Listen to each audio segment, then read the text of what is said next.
తల మీద చెయ్యి వేసి బొట్టు పెట్టినా, తాళి బొట్టు మెడను కట్టి బొట్టు పెట్టినా, తల మీద చెయ్యి వేసి బొట్టు పెట్టినా, తాళి బొట్టు మెడను కట్టి బొట్టు పెట్టినా, సన్ని కళ్ళు తొక్కినా సప్త పదులు మెట్టినా, సన్ని కళ్ళు తొక్కినా సప్త పదులు మెట్టినా, మనసు మనసు కలపడమే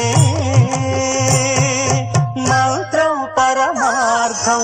శ్రీరస్తు శుభమస్తు, శ్రీరస్తు శుభమస్తు. శ్రీకారం చుట్టుకుంది పెళ్లి పుస్తకం, ఇక ఆకారం దాచుతుంది కొత్త జీవితం.